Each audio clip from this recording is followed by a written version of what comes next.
Hai Sobat JDIH, selamat datang di YouTube JDIH KPU Kabupaten Indramayu.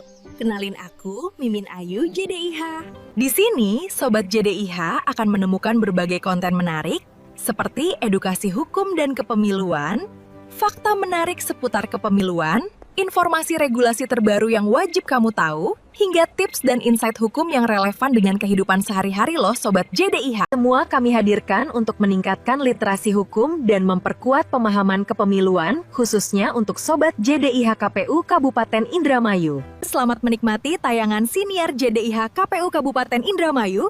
Jangan lupa subscribe, like, komen, dan share ya Sobat JDIH. Dadah!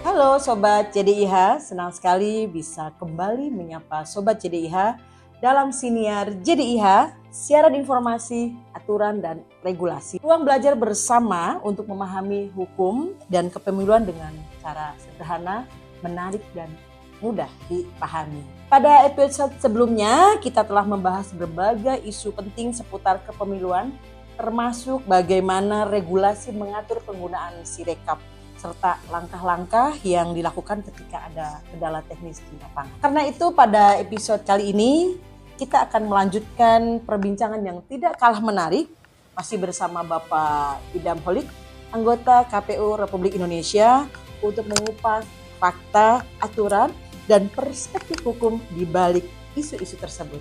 Nah, Sobat JDIH, pasti sudah tidak sabar untuk mendengar pembahasan berikutnya.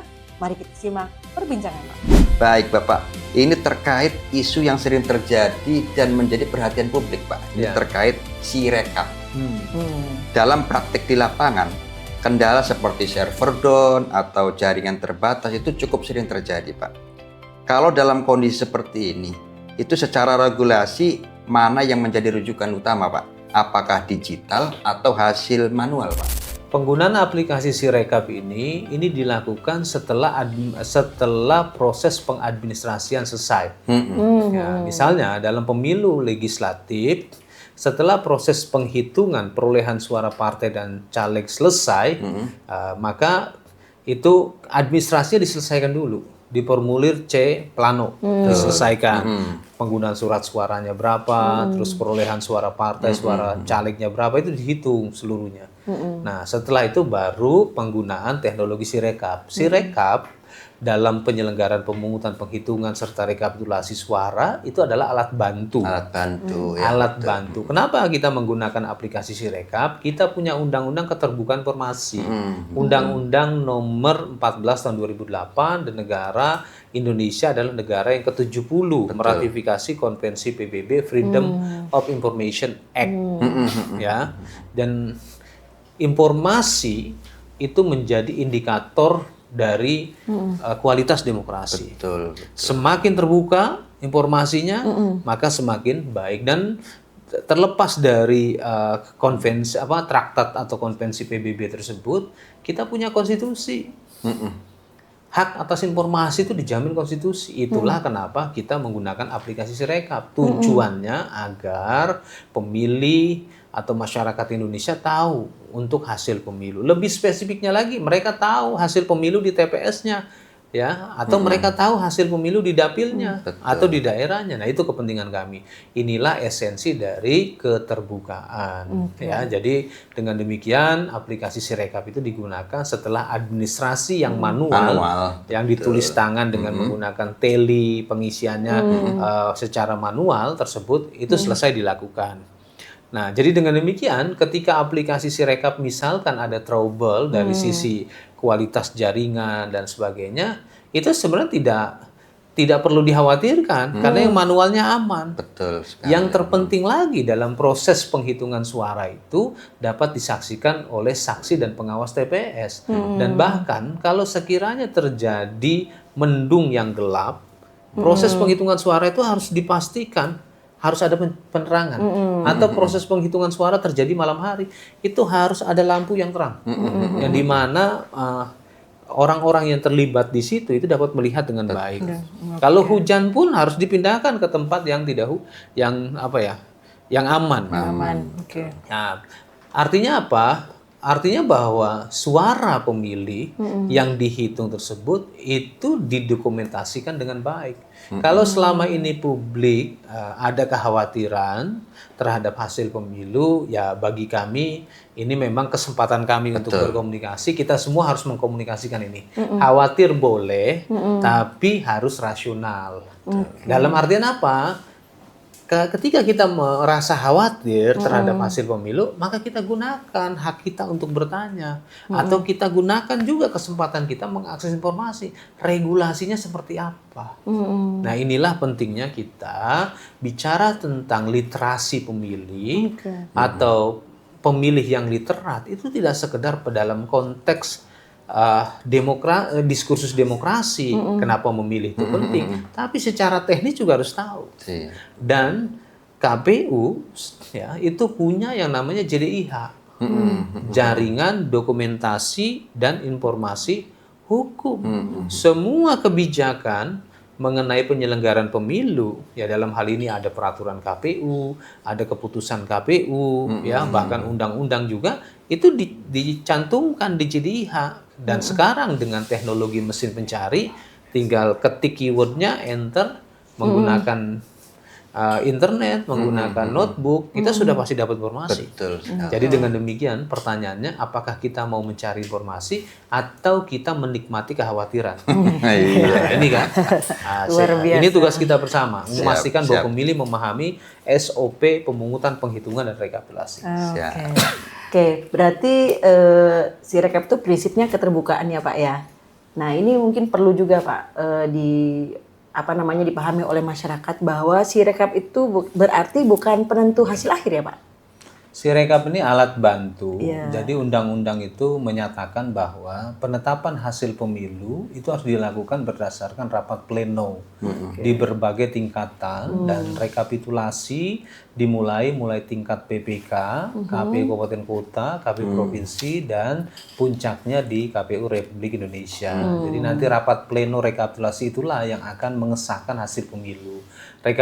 Sirekap digunakan untuk kepentingan publikasi hasil pemilu untuk memastikan tidak ada kesalahan dalam proses penghitungan, dalam proses rekapitulasi seperti itu. Dan ini sebagai komitmen keterbukaan KPU dan pemenuhan hak informasi masyarakat Indonesia. Hasil akhir berarti melalui pleno itu ya Pak ya. Pleno rekapitulasi. Oke, pleno rekapitulasi. Baik ya. Berarti Sirekap itu adalah bagian daripada teknologi, Bu. Ya, betul. Nah, terkait teknologi nih Pak, bagaimana KPU itu bisa memastikan bahwa teknologi itu sangat membantu, bukan justru menimbulkan keraguan publik, Pak?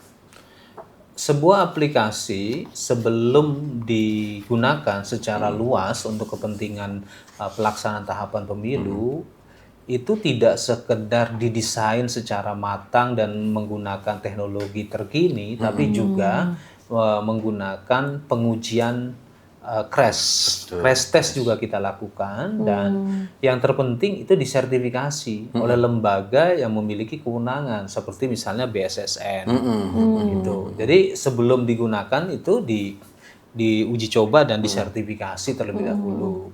Dan saat ini juga KPU sedang merancang beberapa aplikasi untuk perbaikan ya. Karena kebetulan di divisi kami juga memberikan rekomendasi kepada Pusdatin untuk melakukan peningkatan kualitas sistem informasi. Apalagi hari ini kita semua tahu era teknologinya sudah basisnya AI. Ya. Bahkan robot-robot humanoid ya, atau yang dikenal dengan Android itu sekarang sudah menyerupai manusia.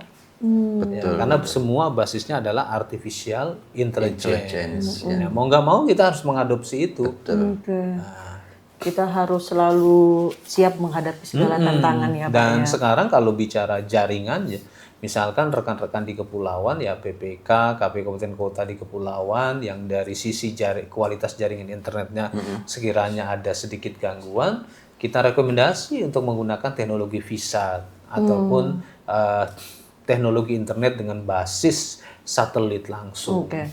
Jadi KPU terus berinovasi untuk menjawab segala tantangannya, Pak. Di tengah disrupsi digital, inovasi dalam sistem informasi itu sifatnya imperatif.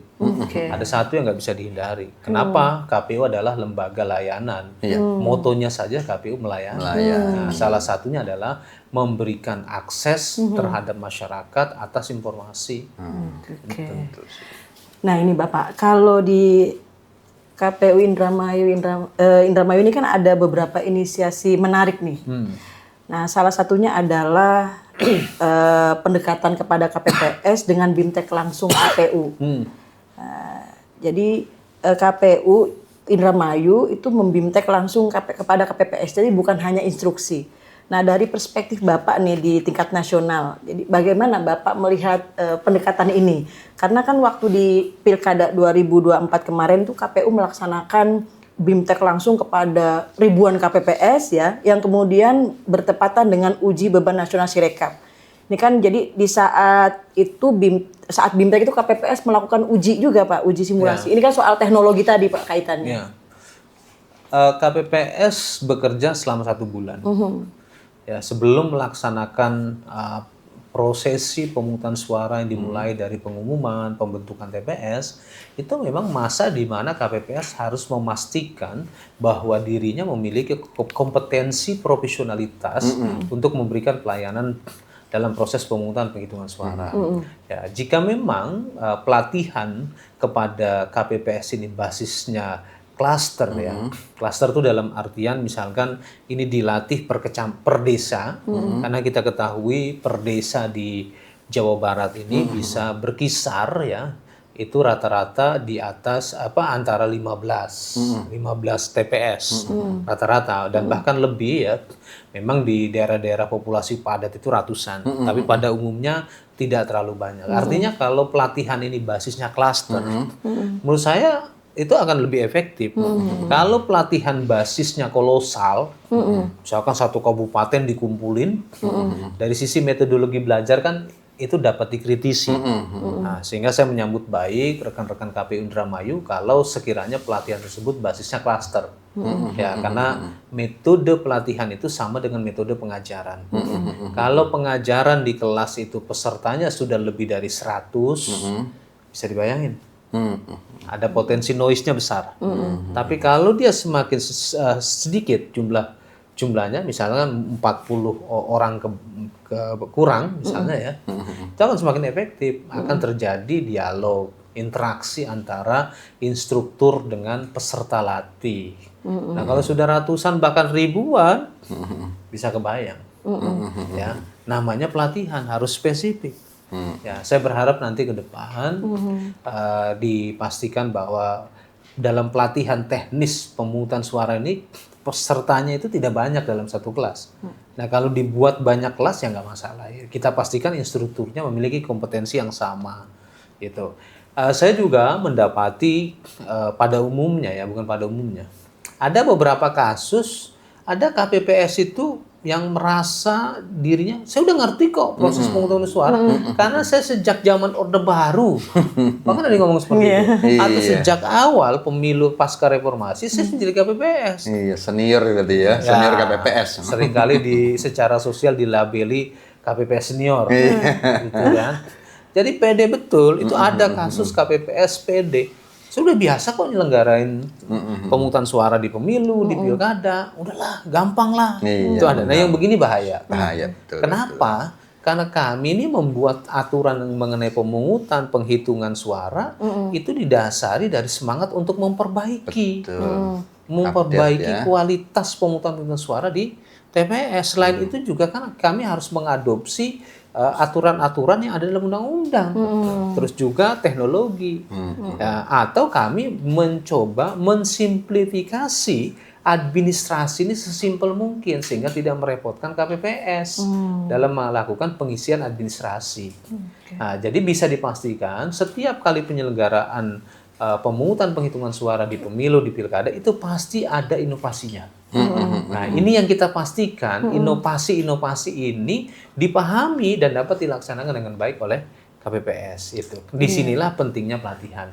Dan saya juga mendapati ada banyak bukan banyak ya. Ada KPPS ketika kasih buku panduan, sudah baca bagian depan. Ya, buku panduannya lumayan tebal kan? Betul, Nah, betul. itu karena merasa pede nggak dibaca. Padahal kita secara manusiawi itu seringkali dihadapkan pada gangguan neurologis. Apa? Lupa, Iya, betul. hilap. Itu gangguan neurologis. Apalagi penyelenggaraan pemilu pilkada setiap 5 tahun sekali. Kita waktu kuliah saja baru dapat pelajaran hari kemarin. Hari ini apa ya kemarin? Iya. Kan nggak 100%. Iya. Karena kita mengalami gangguan neurologis. Nah, sehingga kalau ke depan masih ada KPPS, udah gampang. Buku ini nggak perlu saya baca, itu tidak tepat. Betul. Ya. Nah, itu harus disampaikan. Tetap apapun itu harus dibaca. Karena kita punya peluang human error. Kita pastikan nggak ada human error diawali dari penguasaan literasi teknis. SOP-nya seperti apa itu harus dikuasai. Itulah yang dimaksud dengan KPPS yang profesional. Nah, Makanya kemarin itu KPU Indramayu membimtek langsung kepada KPPS itu juga kita bagi beberapa klaster, berapa termin gitu untuk memastikan mereka memahami terkait dengan teknisnya. Kami sangat apresiasi, ya. Kami apresiasi dan mudah-mudahan metodologi pelatihannya sama seperti metodologi belajar yang efektif. Siap. Langsung terkait itu, Pak. Kita kan pernah melakukan sebuah pembentukan tim tabulasi Sirekap. Itu fungsinya tim itu untuk memverifikasi, memvalidasi, dan juga membackup data. Kalau menurut Bapak, pembentukan tim ini sesuai dengan kerangka regulasi dan bisa menjadi inovasi, apakah bisa istilahnya direplikasi lah secara nasional? Pemilih atau publik itu berhak atas informasi yang akurat. Itu hak dasar yang harus dipenuhi oleh kita sebagai penyelenggara pemilu, apalagi KPU melayani. Betul. Ya, kalau bicara dalam tataran SOP, sebelum KPPS melakukan pengiriman data lewat aplikasi Sirekap setelah proses unggah, itu idealnya nggak terjadi kesalahan. Betul. Idealnya Itu, Pak, ya. Idealnya seperti itu. Betul. Kami pernah mendapati di pemilu legislatif ya, itu ada yang dikirim fotonya sendiri. Iya ya. Terus dia tulis pusing Pak. Gitu. Iya. Itu fotonya sendiri, dia foto selfie diunggah ke dalam aplikasi Sirekap. Mudah-mudahan tidak terjadi drama. Tapi saya mendapati satu kasus yang demikian. Ini fakta ini. Saya pernah melihat itu. Sebetulnya saya waktu pemilu legislatif melakukan pengecekan. Saya sendiri menyaksikan. Mungkin karena hektiknya bekerja dari pagi dan sebagainya, atau bisa jadi karena jaringan internet pada waktu akhirnya dia stres. Betul. Ya. Nah, artinya yang demikian kan perlu dipastikan. Betul.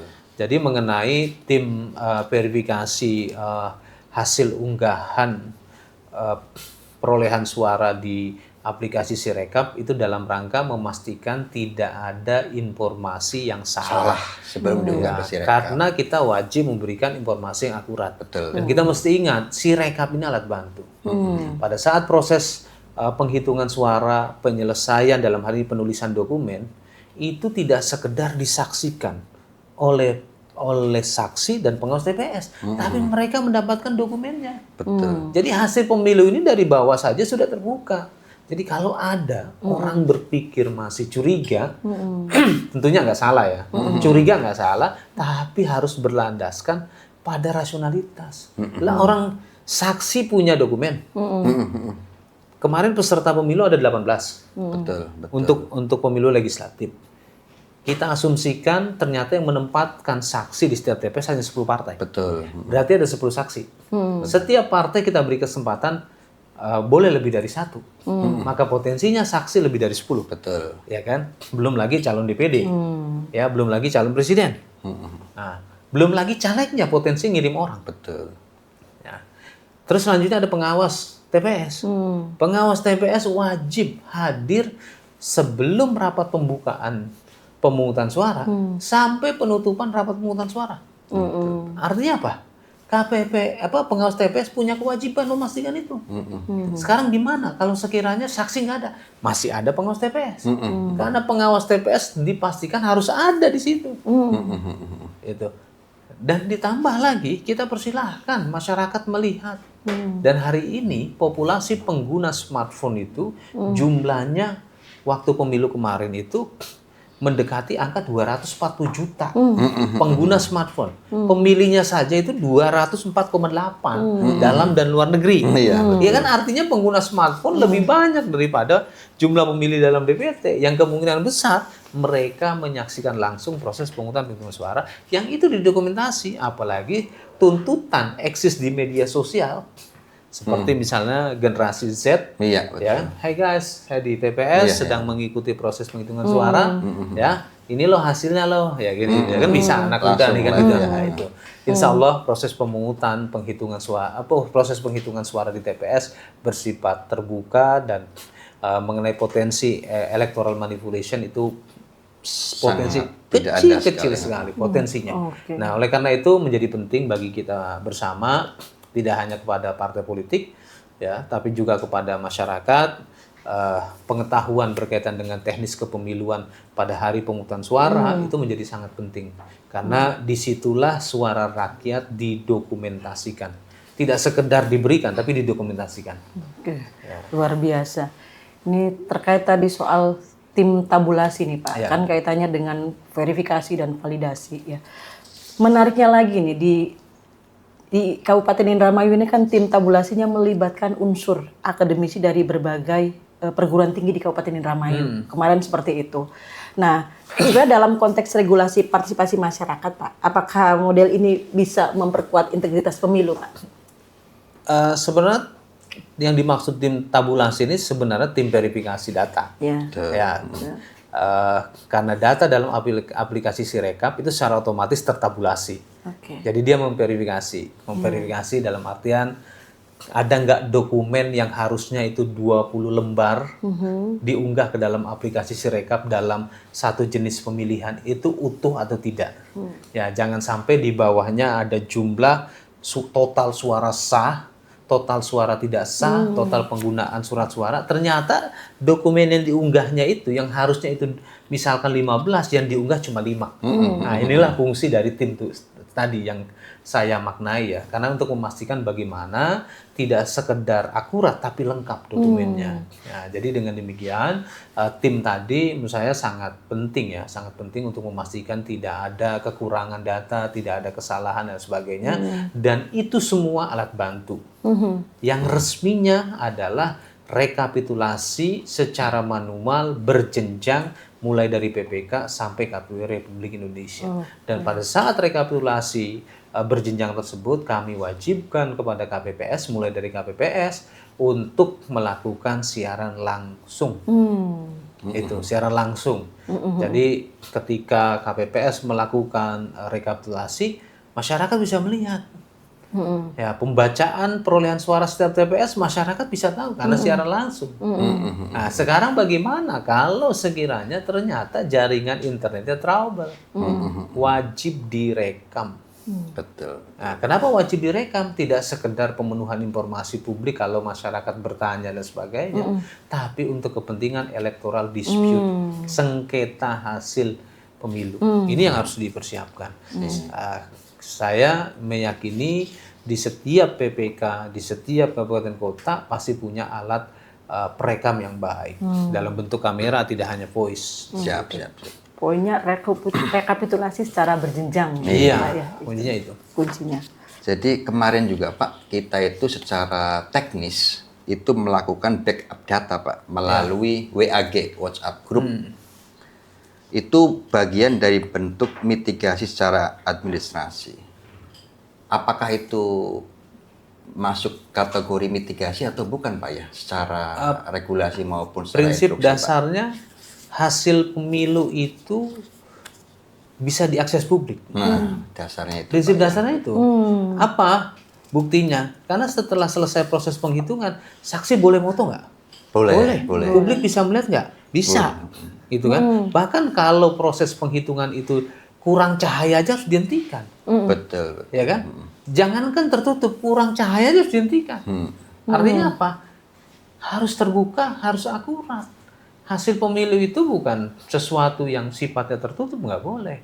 Nah, kalau di sini ada WhatsApp group, itu udah sangat sekunder. Prinsip dasarnya aja sudah terbuka.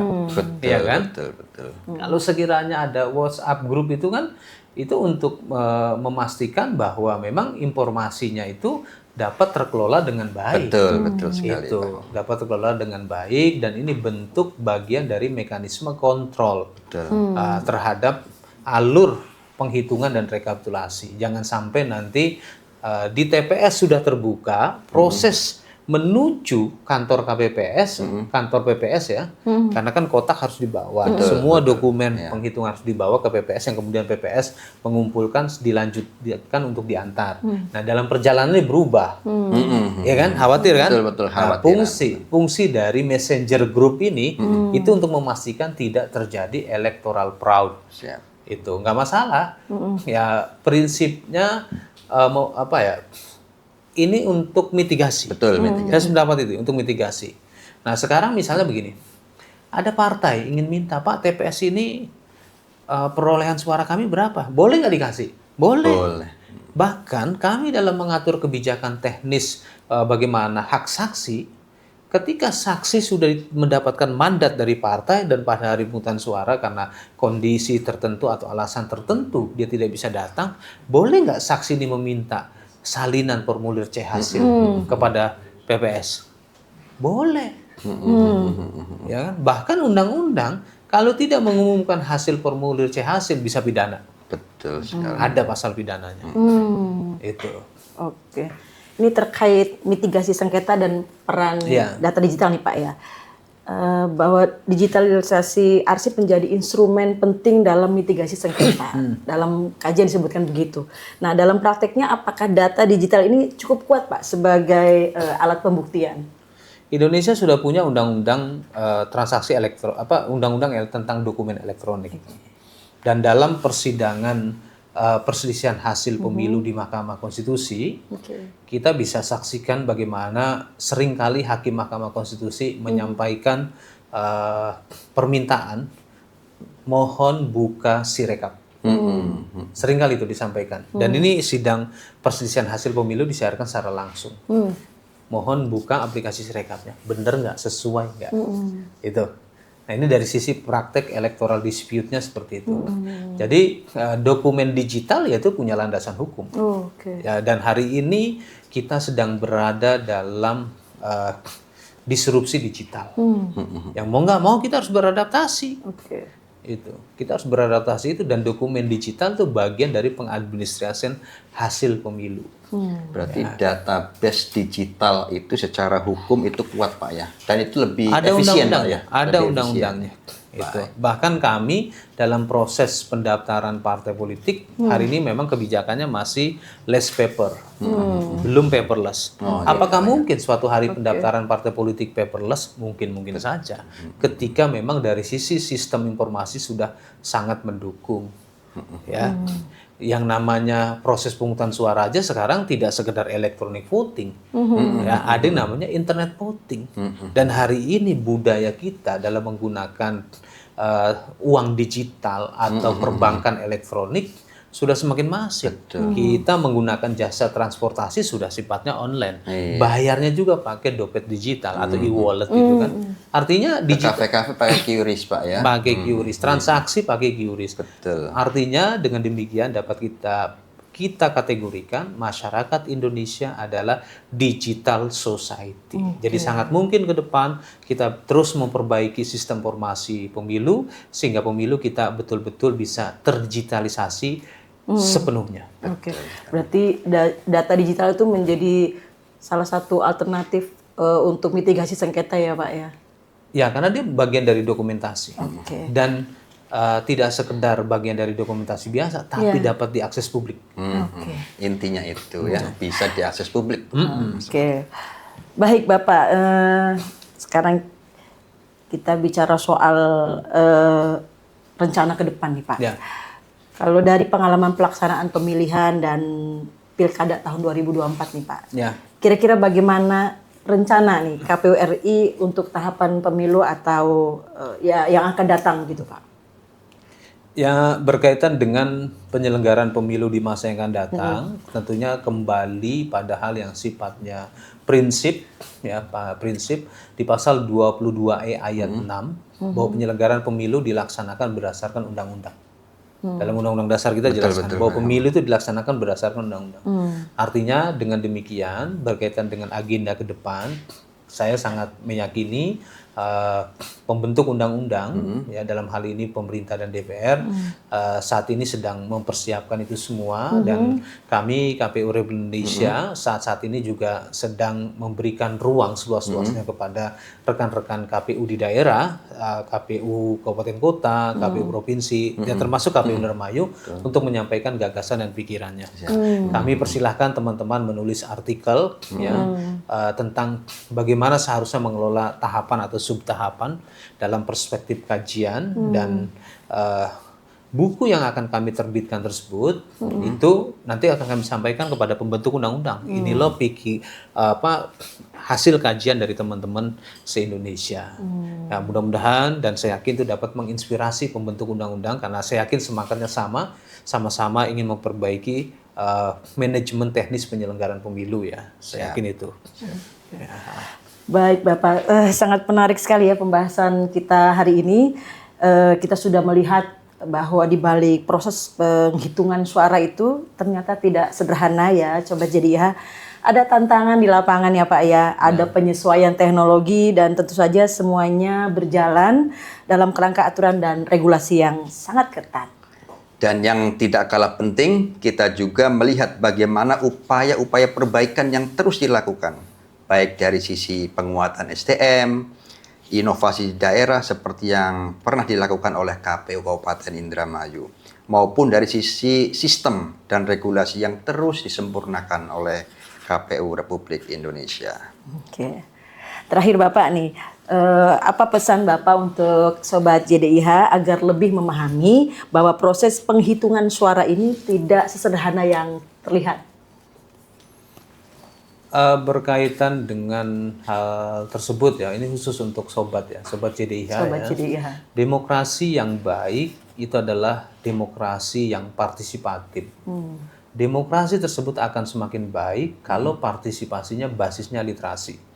Ya, karena di dalam area kebebasan berpotensi emosionalitas masuk. Nah, tapi kalau sekiranya ada literasi, maka dipastikan perilaku partisipatifnya itu sesuai dengan kerangka hukum. Nah, jadi dengan demikian kepada Sobat JDIH, karena hari ini pelayanan informasi dan dokumentasi hukum KPU di berbagai tingkatan termasuk KPU Indramayu itu sudah terdigitalisasi dengan baik. Tidak sekedar kita punya website JDIH, tapi juga ada pelayanan melalui Messenger.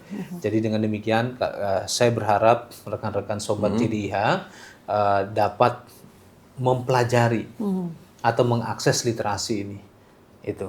Nah, mengapa? Karena literasi pemilihnya akan sangat membantu kinerja KPPS ke depan.